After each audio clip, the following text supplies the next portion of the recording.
Hi guys, welcome back to Nana Chats. Today I have my friend Kenny over here, and we're obviously doing it via video link because we're all staying in our house to keep everyone safe because of coronavirus. So yeah, I have my good friend Kenny over here, and yeah, we're going to have a little chit chat. So yeah, thanks for coming, Kenny. If I keep looking really oddly, like my eyes are looking right or left, it's just really weird because I can see us on the screen. I don't know. It's just weird. So yeah, don't judge me. Vice versa for Kenny as well. So yeah, today I thought I'd bring Kenny on here to talk about uni and education and yeah, just like about our lives and the decisions that you make. Because I guess like in this day and age, people are like, oh, I guess when we were growing up, it was kind of like, oh, you need to go uni, you need to go to school, you need to do X, Y, Z. And then, but as like the fees have increased and stuff, people now feel like, why do I need to go to uni? Why am I spending so much money on the uni fees that I have to pay back? Is it really worth my time? Is it really worth my life? And I just thought it'd be a good idea to bring Kenny here because you did stuff a bit differently. So yeah, see if she can give us some nuggets. Before we get into it, how are you coping with this pandemic that's currently going on? Like how are you getting through it? You're a mom, you're a wife, you know, you work. How are you coping? Hi everyone, my name's Kenny. I've known Nana since we were in college, so I guess it kind of fits in with the theme of education. If I'm honest, my own personal opinion, I think it's been refreshing. I think it just made me think like, wow, like I don't know how women do it. Maybe I need to eat better, sleep more, so I have the energy to do all the other things. But I feel like it's been refreshing in terms of just being able to have more of a rest, to be able to balance things. And I think I was speaking to my manager the other day, I think she even said that she thinks the legacy behind the pandemic will be more home working and agile working. And I think especially for mothers, women. So that's how I've been finding it. But obviously the other side of not being able to have social contact, going out to do whatever you want has been challenging. But I also think from what I've seen online and stuff, I think it seems as if it makes you focus on priorities of what's truly important, which is family and all the things that maybe money can't buy. So yeah. And so just to clarify, so are you still working then? I'm working from home and going in a few days a week. So I guess in all this, there's positive side of it, like you're kind of having a better work-life balance and stuff like that. So that's good. Yeah. Can you give us like a brief outline of like your education journey into work? I went to college, is where I met Nana. I did psychology, I did English language and literature, I believe. Can't remember exactly, but one of the two, or both. I think it was, yeah, both. And then I also did textiles because I enjoyed the creative side of things. And then from there, I went to do a foundation diploma in art and design in Chelsea College of Art and Design. And I did a foundation diploma there. I think I started working around that time as well. So just trying to balance that kind of things like that. Work. Life work balance. Whereas that work balance. Yeah, but I guess obviously more so education, like work balance. But I think that was my first job when I started working in Pizza Hut. Oh Lord, eating all those pizzas. But so yeah, I think that was good. I was proud of myself. And then from there, I got into university and I decided to like pursue my passion of creativity, textiles and art and design, and study textiles design with business. And then I was there for a few years. And then I think I started to struggle financially and I think mentally. And I think I just found it a bit challenging. And obviously sometimes it is a bit of a blur, but I think just found it a bit hard to balance both. And in the end, I ended up dropping out, which is a decision I feel sad about and regret. But I think also at the time it was needed. I think also during that time is where I found my faith because I was really struggling and I started to just think about life and reflect on what I was doing and where I was at as well. Why did you start to struggle financially? Like So it's hard to remember exactly, but I think, I think a main part of it was student finance. Um, I was getting like a large part of my kind of finance to fund me, a maintenance loan, the grants and stuff like that. I was getting a large part of that from student finance. And I think all of a sudden, like some of that stopped. And I don't know if it was due to my mum not completing, because obviously at the time you depend on your parents' income. So I think at the time I was not entitled to certain of some of those benefits. I can't remember exactly. And I remember having a strong resentment towards my mum, frustration, like she's the cause of it. But I think obviously the lack of some of those grants or entitlements just made it really difficult for me. And I started to work a bit more.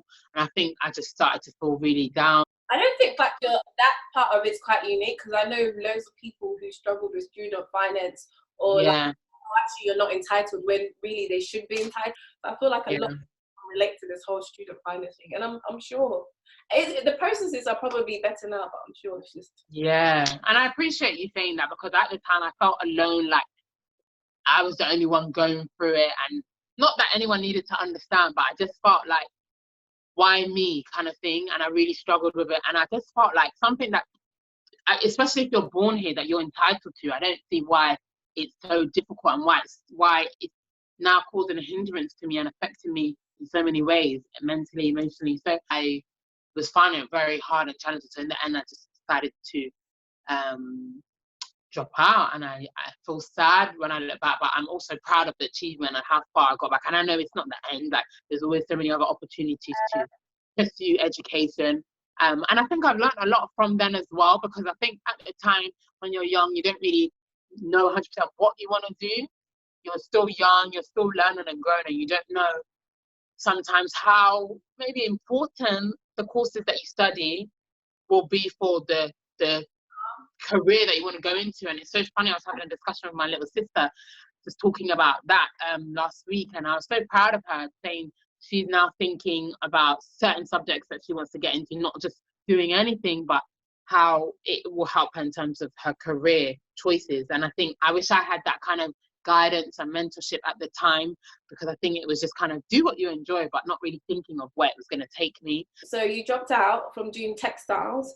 What did you do within that period of time? After that, I started to work a bit more. I did a lot of jobs in retail, like various different kind of jobs. Did you feel like any way towards your friends, like, oh, they're at uni and I'm not? Like, did you feel any sort of resentment? I guess my closest friends were all a year older than me, so I didn't feel it that much, because I was in my second year. So I think they probably coming to the end of theirs already. So I didn't feel it that much with the closest friends. But the ones that I did meet at uni, if I'm honest, there was one close friend that I was close to, and she was struggling as well. So she stopped as well and started again and did a different subject, which I really admired. But so I don't think I felt that much. I guess there's more some people that I'm not close to, or people that knew me, maybe in my class and stuff like that, that think, oh, where am I? And I just kind of felt like I went into hiding. I feel like a lot of Africans are like, look, I don't care what you have to say. I don't care what you want to do. Just go to school and bring me paperwork that you've been to school. Like, I don't care. Just go from primary school to secondary, then come and talk to me. So did you feel like they were just like, what is wrong with you? My child is a rebel. That's it. Her life is over. Yeah, no, it's so funny. My family's not like that at all. So I think it's more so you wanting it for yourself, not the pressure of family. So in a way, you could say that could be a negative, like that's not emphasized, but I definitely don't think there's that kind of culture in my personal family. So it was like I was kind of one of the first. And I feel like I put that pressure on myself, feeling disappointed that I didn't stick it out, but it's still not the end. Like I still have so many other opportunities I too. like that, because that's kind of like in contrast, because the majority of Africans or African descent would just be like, I don't care, just go to school. So it's kind of refreshing to know that you don't have that pressure, but at the same time, in having that, it makes you put pressure on yourself, like I have to do something. Funny you saying that. I think at the time there was a big shift in my thinking, because at the time education was my idol. I completely forgot. So internally I felt like I'd let myself down, that this is what, in my mind, I felt like would make my life better. And now I'd lost that. So what do I do? Because my identity was in my education. Like, I felt like that was the be all end all, which is, I think, a very immature way of thinking. So I feel like in the world that we grow up, a lot, like, look how long you spend going to school. It's compulsory. Yeah. School. So I don't think it's like being immature. That's what you've been taught from, like, however old you started school, this is what you do. So I guess that's what you do until you notice other things or find out about other things. Like, oh my God, like there's other things out there. I do remember there was a point you went to Botswana in all that time. Wow, forgot. A positive experience for you. It was a placement, volunteering placement to go abroad to either maybe somewhere in Africa or Asia for 3 months. And so I applied and I got chosen to go to Botswana. What kind of values, life lessons or values did you get from going, and how would you advise someone else if they were in a similar situation and is thinking of doing something like that? I think it's an opportunity of a lifetime, because when do you usually get the opportunity to do something for that amount of time? Usually you're committed to work or studying. So I think if you have the opportunity, definitely go for it. The values and the life lessons that I got from it, I think, was not imposing my way of doing things on others, because we've come there to support, but we haven't come there to impose our way of doing things, which it could come across in that way, but we could also learn from them. It's the history of colonialism. We don't want to make it seem as if we know better, so we can work together, can support each other, but not as if, oh, my way is better than theirs or yours. Also, learn to appreciate languages, cultures, different ways of communicating, because I struggled, just never been in a situation where I've had language barrier. English is a very universal language, so I think just not being able to communicate was hard, but also being open to learning different ways of communicating and also learning a different language, so which I still remember now, making friends and just seeing that community is very key. And I think obviously in the situation we're in right now, just seeing the community and people coming together just reminds me of how together they were there, like our neighbours making food, spending time, and just not just keep to yourself doing your own thing, but just coming together. And I also think as well, just appreciating the basic necessities that we have in terms of water, sanitation, in terms of like mosquitoes and things like that. Also different types of food, but I also think they eat healthier there, less junk food, less access to junk food and processed food. And also just health, just basics like condoms. It can be difficult for people to gain, and maybe their way, but who am I to say their way of thinking or their way of sexual health there is any different, is less or better than ours. But I think just some of the ways that some people thought there in terms of using condoms, they saw it as a bad thing, and obviously how it could maybe put women at risk and then spread diseases and stuff like that. So just things like that we have access to, that not everyone has access to, and maybe could be like a kind of like a traditional way of thinking. So the fact that we have the option, you could maybe want to stay the traditional way of thinking, but you can also have maybe a scientific way or access to scientific knowledge about education. This is like, I'm just thinking, so someone's kind of confused and they think, oh, I want to travel the world but have no money. Maybe volunteering is a good way to go around it, especially now with Instagram, where everyone's like, look at me, I'm guilty. Look at me, I'm here. Look at me, I'm here. Maybe it's a good way to volunteer, go around the world, help someone, and also learn a lot from them as they're learning from you. Can you just let us know what you're doing now and how you got there? I am currently working as a HR assistant at the moment. So HR is human resources, for those that don't know. And basically, in most companies, you have like a team that you can go to, that kind of like the personnel department. So let's say, for example, you have new starters or people that are leaving, and you could say it's closely associated with payroll, which also ties closely to recruitment. So I'm very passionate about not helping people to get jobs, because obviously at the end of the day, it's something that you have to go after for yourself. But I think just through the jobs that I've had myself, I think I'm very passionate about recruitment as well. So that's a big side of it as well. I got there, so after I've done a lot of work in retail industry, and I think just feeling like I wanted more, but obviously, and I guess I used to kind of dream of the 9 to 5. This is again a younger mindset, thinking that, oh, I want to do that kind of, I want to have that kind of life, but not really knowing what it entailed, or how to get there. So I think thinking back, so I've obviously done a lot of retail, and I think just tired of wanting more and trying to remember how. I think I started actually, this is when I was going to church and just looking for a job, and I spoke to one of my friends who said his mum has a care agency and that she's looking for an administrator. So I started out there, and that was my kind of first job in an office. And I think it went well. I felt like I had a lot of knowledge to bring to the table in terms of my IT experience, just basics that you learn, but it really does translate in a job.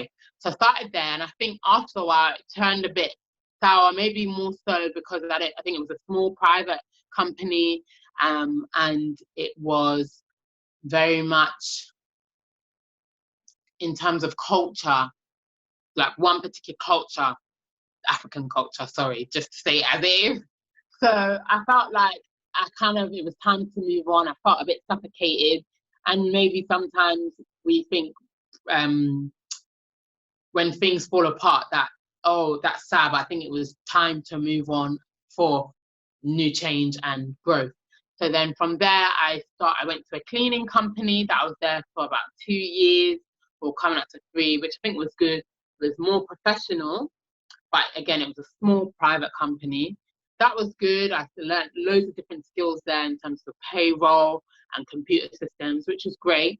But I think, again, after a while, it turned sour. But maybe when I say sour, it was just time to move. So then I decided maybe I would want to go more so in the public sector, just because I think there's probably more opportunities there and more protection as an employee, and just in terms of the size of the company as well. So then I went to a housing association, which was so much more better in terms of growth. And I learned a lot again there, and I was a HR officer there. That was a great experience, just in terms of like professionalism as well, meetings, being in a bigger team setting, and just having structure in terms of the team, and great colleagues as well. And that was good. And that's actually when I started to move away from working permanently and started to do contracting, which I thought, why hadn't I been doing this a long time ago? But yeah, and obviously thanks to Nana and her sharing so much knowledge about that, because it was something I wasn't used to. So again, like you said, in terms of when you're so used to doing something and being brought up that way, you think that's the only way. But seeing that there's so many kind of opportunities, I've learned a lot since then. And now I'm currently at my current role, where I am the HR assistant for another public sector company, and really enjoying it there. You were doing payroll and HR, admin, payroll and HR, which basically kind of proves that dropping out of uni, or not even going to uni at all, is really not the end of the world. What advice would you give to people who really feel pressured to go uni, but they don't really want to go uni? I think that's a great question, because I also think it's to do with the individual as well, because I knew that I was ambitious and I knew I could do those jobs. And I know a lot of times that you do need those qualifications, but I also think it's your self-confidence, your drive, and just the effort that you put into wanting to get where you want to get to as well. Because for my industry, there is a qualification that you can do, and sometimes some employers will want to see that you have that qualification before they invest in you. But I also think it's you maybe trying to get experience or trying to learn, because I really needed to learn a lot of the terminology that people use. It's probably something I know I can do, but it's just the terms that they use. So I needed to put in the work to learn about the terminology or learn more about the industry. And I also think as well, just being passionate as well. So I think it's not impossible if you don't have a qualification. But I think, okay, if you haven't got the qualification, maybe you don't want to take that traditional route, be willing to go the extra mile to be like, okay, how can I put in the work to get where I want to get to? Maybe not going route A, but going through your own creative way, but just being willing to put in those extra hours or that extra work to research or find out what you can do, who you can speak to. Because I think I started speaking to a lot of people that I was like, I know I have friends that are doing so well, that have, like you said, have not gone to uni, doing so well. So I just decided to ask them for advice. Oh, what did you put on your CV? What's helped you to get jobs? One of my friends told me about LinkedIn. I had never heard of it before. Then I was like, oh, this is like the Facebook for jobs. I put myself out there. I added people. I messaged people to the point that I messaged a very, let's say, prestigious person in a very prestigious company who reached out to me and invited me to the company, and I went to have an interview. I didn't get it, but just the connection, just the process of that really inspired me that, wow, like this is a great way to connect with people outside of the traditional way of sending CVs. And I think that was a really game changer. Even yesterday, someone emailed me about a really great job opportunity during the pandemic on LinkedIn. So just really making the use of your resources. I guess it could be so easy if you're, oh, I don't have to go uni, I can go my own way. But I suppose if you don't have the passion and you're sitting down, nothing's going to happen. So Yeah. you have to have passion and drive to be able to want to do things differently and still get to where you need to get to. I liked what you said about, you know, you were saying like things turn sour, but maybe it was just time to go. Like, I love that, because sometimes, which I feel like has happened for me as well, sometimes it's time to go somewhere else and get your money, okay? Yeah. But stability and maybe other reasons, or you might feel like they gave you an opportunity, but sometimes when it's time to go and move and grow, you just need to move and grow. And if you didn't move all those 3 times, you would not be well right now, and you would not have learned the new skills that you have right now. So guys, move, go. Get out of your comfort zone. Thank you so much for coming on here and sharing your nuggets of, look, you don't have to go to uni. You can still succeed in the job that you want via whatever route that you want to take, as long as you're passionate. And to sum everything up in 2 words, to encourage someone, what would you say? I personally would say, don't look at what others are doing. Like, focus on your lane, because that's going to get you to where you want to go. If you look left and right, it's going to slow you down, number 1. Number 2, be humble, ask for advice, ask questions, do your research, and believe in yourself. That's 3, sorry. So focus, humble, and believe in yourself. Yeah. Thank you so much for coming on here. And I know this pandemic is mad, but hopefully I can get this video out and people will be blessed by it. And yeah, that's the end of the video. Hope you enjoy it. Make sure you like, comment, and subscribe, and make sure you're back here next week for more videos. Bye. Thanks for having me. Really enjoyed it. Bye.